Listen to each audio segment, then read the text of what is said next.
Click subscribe to Proper English Online for more real English conversations with native speakers every week. Like my lessons? Support me on Patreon. Patrons can download every worksheet for every lesson. And don't forget to get the free listening scripts at properenglishonline.com. Just click the link below. Hey guys, this is Lee from Proper English Online, and this is the worksheet video for Upper Intermediate Lesson 5, a conversation about a news story. So in this lesson we're going to learn how to tell stories using present tense. So to tell stories, things that happened in the past, but we're going to use present tense to do it. Also, we're going to learn some speculating language. Speculating means guessing. So guessing why something happened or guessing what happened, things like that. Also, we'll learn some various phrases from the listening. So all these phrases we will learn from the conversation. So before we focus on these phrases in more detail, let's take a look at our worksheet. On the first 2 pages you will see we've got the listening script, but there are some missing words. So guys, I'd like you to listen again as many times as you need to and just fill in those missing words. So again, listen 2 or 3 times, as many times as you need, and when you're ready, we'll come back and focus on these phrases in more detail. Okay, so I'll see you in a bit.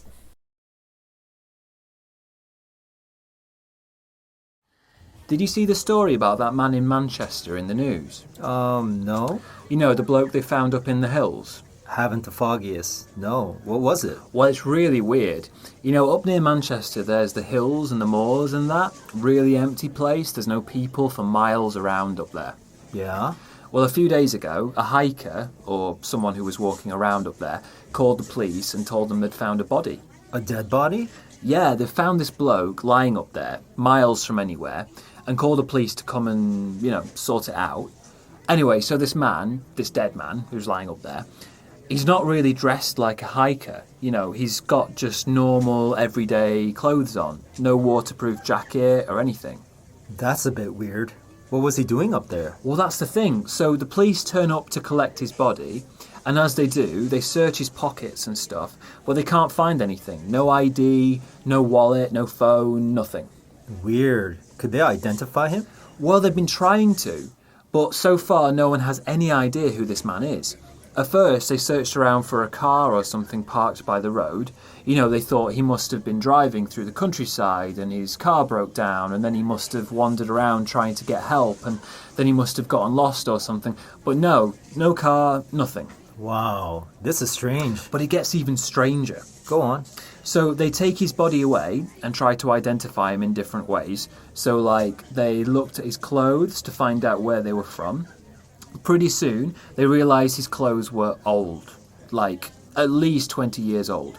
They'd been made in the 90s probably, but the thing was, they looked quite new, as if he'd bought them just a month or 2 ago. Okay, go on. Also, they'd contacted other police in different parts of the country and checked all the missing persons lists. You know, people who have disappeared or gone missing. They couldn't find this guy anywhere. So he wasn't on the missing persons list? How did they identify him then? So this is where it gets really weird. After doing all this research and not having any results, they decided to check his dental records. You know, information from your teeth, checking with dentists or something. Yeah, I know what you mean. Well, they checked the whole country. No matches at all. There was no information about him at all? None. It's as if he came from nowhere, like he just dropped out of the sky. Such a mystery. So don't they have any idea at all where he came from? Well, I'm sure they have some guesses, but no definite evidence. Do you think he could have been living up there? You know, he might have been living in a cave or something? It's possible, I suppose. There must be some rational explanation for it. I mean, he can't have just popped up from nowhere, can he?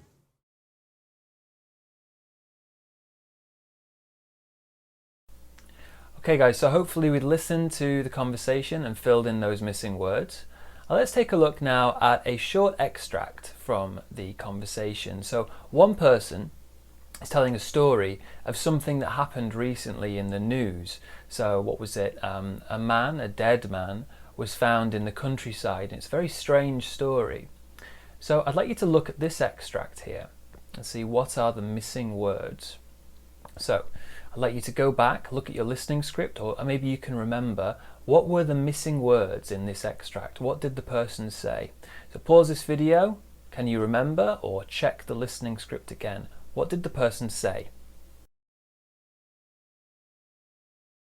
Okay, so the first one, it was they'd found this bloke lying up there. Bloke, by the way, this is kind of a British English expression. It just means man, right? They found this bloke lying up there and called the police. So this man, this dead man, he isn't really dressed like a hiker, you know. He's got just normal everyday clothes on.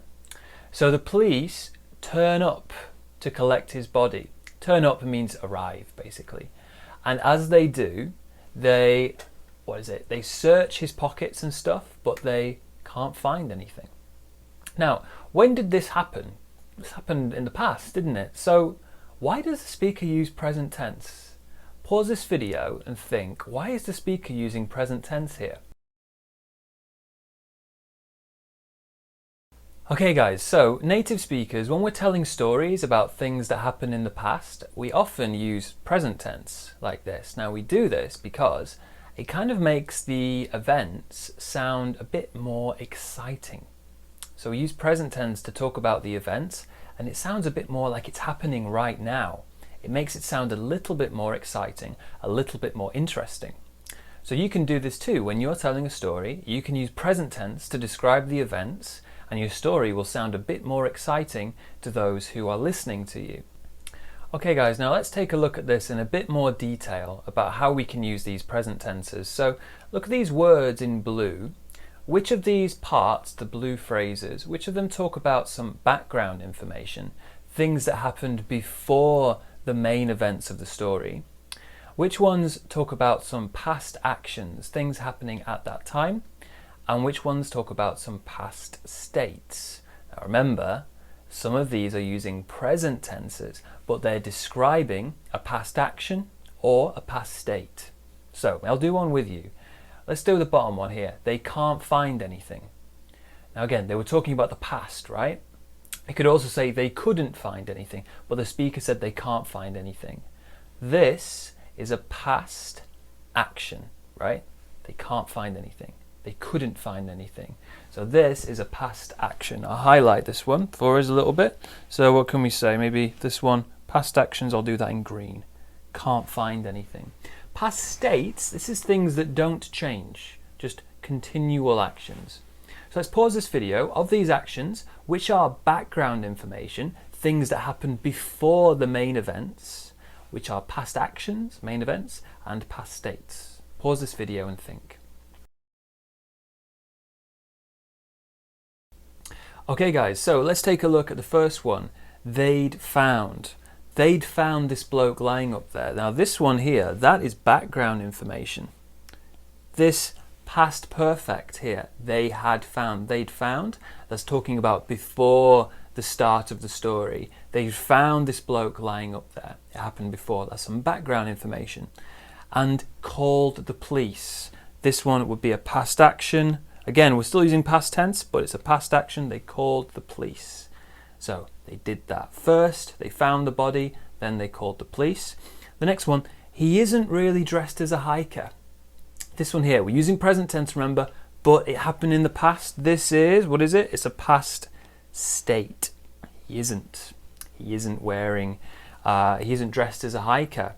He's got just normal everyday clothes on. He's got. This one again is a past state. He's got normal everyday clothes on, not hiking clothes. So this one's a past state too, at the time. Now turn up, this one, turn up, arrive. That one of course is a past action. And search his pockets, another past action as well. Remember, they are past actions or past states, but we're using present simple or present tenses because it sounds more exciting, that's all. Okay guys, so let's move on to a little practice, shall we? So I'd like you guys to think about an exciting, scary, interesting thing that happened to you. And I want you to tell the story, use present tenses if you can.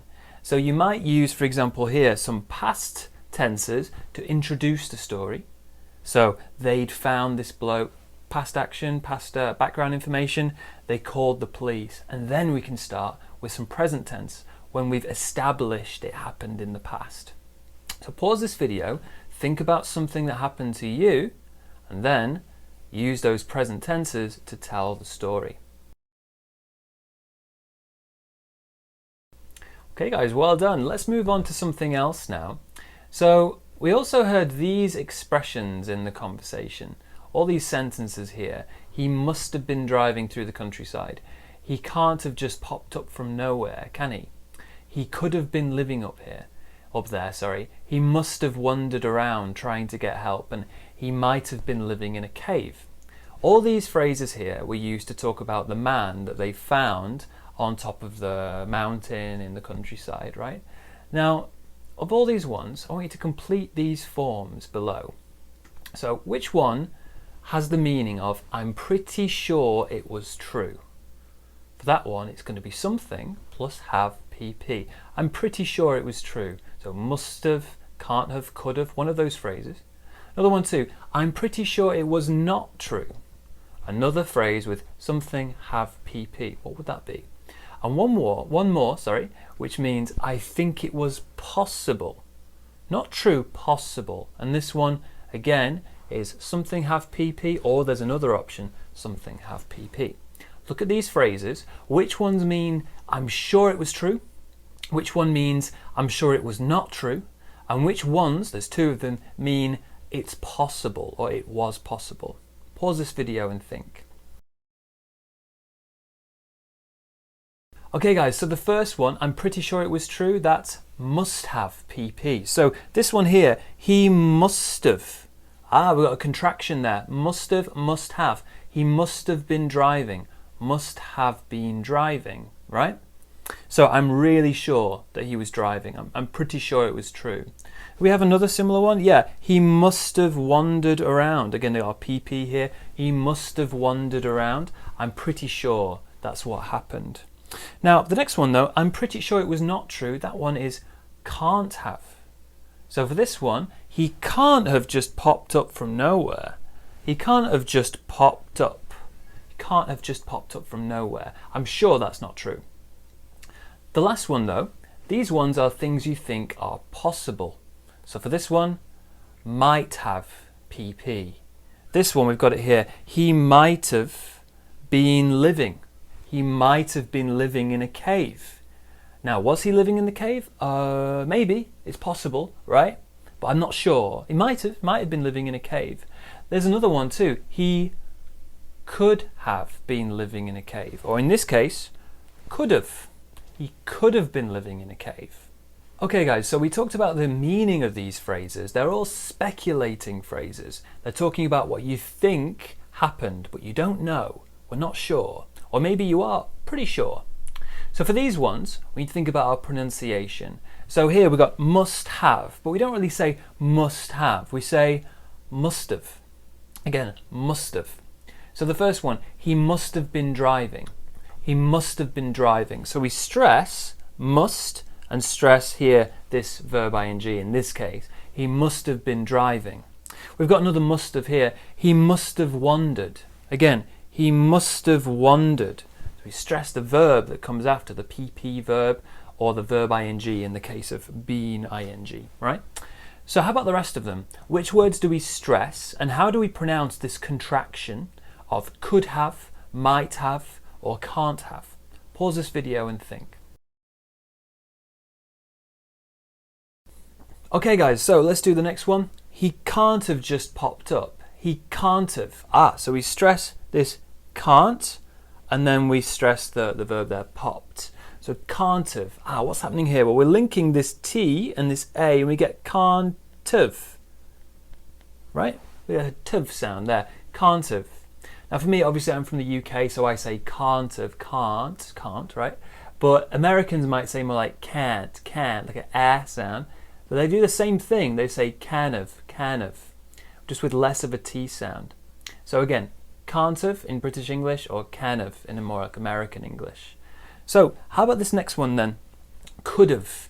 He could have. Similar again, could have. It joins and we get a dov sound. He could have been living. So we stress the verb ing. He could have been living. What happens to been, by the way? It's more like been, isn't it? Could have been living. Must have been driving. Could have been living. How about this next one here? He might have been living. Might have been living. So might have. Again, it's a tv sound there. And again, we get that kind of been sound. Stress, might have been living. Again, he might have been living. He could have been, oh, what was it? Could have been living, right? Okay, guys, so let's practice saying these. Practice the pronunciation. How can we say these accurately with good stress and nice linking and get that contraction right? Pause this video and practice. Okay, guys, so now we've practiced that pronunciation. What do you think about this story? So this man was found in the middle of nowhere, and he was a kind of strange situation, wasn't it? He wasn't wearing normal hiking clothes, yet he was in the countryside, in the mountains. He was wearing clothes from a very long time ago as well. Quite strange, right? Now, what do you think happened? What do you think made this man arrive or come to this countryside area? And how did he die? How did this person die? What do you think happened? So pause this video and try and use these phrases here to guess what happened to this guy. What do you think happened? Pause this video and think. Okay, guys, so now that we've done that, let's move on to some other phrases that we heard in the conversation. So we heard someone say this: it's as if he came from nowhere. Now, did he come from nowhere? This guy they found in the mountains, did he come from nowhere? No, he didn't, right? He came from somewhere. Also, this one here, as if he'd bought them just a month or two ago. This was talking about the clothes he was wearing. As if he'd bought them just a month or two ago, though. So these clothes were really new and clean, yet they were very old. They were very old clothes from like 1990s or something. So had he bought them just a month or two ago? No, he hadn't. Or maybe not. So these phrases here, it's as if he'd bought them, as if he came from nowhere. These phrases here we use to say it seems like with an impossible or very unlikely situation. So it seems like he came from nowhere. Did he come from nowhere? No, but it's as if he did. It seems like he did. Or it's as if he bought them, the clothes, just a month or two ago. It seems like he bought them just a month or two ago, but he didn't, right? So, guys, let's take a look at our pronunciation here. Now, is there any linking or weak sounds when we use this phrase, it's as if? Pause this video and think. Okay, guys, let's do the first one together. So let's do the linking, right? It's as if. Lots of linking, right? It's as if. Lots of linking. Here we've got the s sound, and here we've got a z sound. But what happens in the middle? It's as. It's as if. We can put that all together. It's as if. It's one whole sound. It's as if. No, it's as if. It's as if. So again, it's as if he came from nowhere. So that that as is not an ah sound, it's a sound, a weak sound. So it's as if. One more time. It's as if. And the next one is similar, less linking, but it's still there. As if. We've got the z sound, and again it's as if. As if. Sorry, I'll do that again. As if. As if he'd bought them. As if he'd bought them just a month or so ago. Okay, guys, great. So let's take a look at this prompt here. Now, this is a common expression in English. Can you make a sentence using these phrases below? So, he looked, seen a ghost. What do you think? This is a common expression in English, and it means he was very shocked or surprised, or maybe his face was really, really surprised or shocked looking. What do you think the phrase is? Use the phrase as if to do it. Pause this video and think. Okay, guys, so what is it? Well, the phrase is this: he looked as if he'd seen a ghost. He looked as if he'd seen a ghost. So we're going to use that past perfect there, he'd seen. He looked as if he'd seen a ghost. Okay, and it means you look really shocked or surprised. Okay guys, so let's take a look now at some other things we heard in the conversation. We've got some various phrases here. I'd just like you to match them with the hints below. So we've got from A to E. Oh, and I've got A to E as well for those too. So the first one, let's do this one together. I haven't the foggiest. Haven't the foggiest. This phrase here, it means you have no idea or you know nothing about something. So that is D. And we often add the word I. So I haven't the foggiest. Or if someone asks you a question and you don't know the answer, you can skip I and just say, haven't the foggiest. Haven't the foggiest. No idea. How about the rest of them? So let's match them with the hints and then we'll check together. Okay, so we talked about this one before. B, the police turn up. Turn up means to arrive, doesn't it? Turn up means to arrive. Show up, turn up. Show up is another one we can say. Show up. Now C, his car broke down. Broke down, this one means to stop working, especially vehicles or engines. So stop working, stop moving. Your car broke down, your car breaks down. The next one, there must be some rational explanation for it. So a rational explanation is the same as a logical reason. A logical reason, a rational explanation. Okay, so we often use this phrase when something is really mysterious and strange, but you don't really believe it's something like a ghost or whatever. There must be some rational explanation for it. And the last one here, popped up from nowhere. Popped up from nowhere. Popped up in this case means to appear suddenly. Pop up from nowhere, just appear surprisingly, very randomly. Okay guys, well done. Right, so in this lesson we learned some phrases to speculate about things that happened in the past, to guess about them. Also, we learned how to use present tense to make your stories more interesting. Also, we learned some phrases using as if. It was quite useful too, wasn't it? And also we had some various phrases that we can use or heard in the conversation. Okay guys, I hope this was useful for you today. My name's Lee from Proper English Online and hope to see you next time. Thanks for joining me. Goodbye.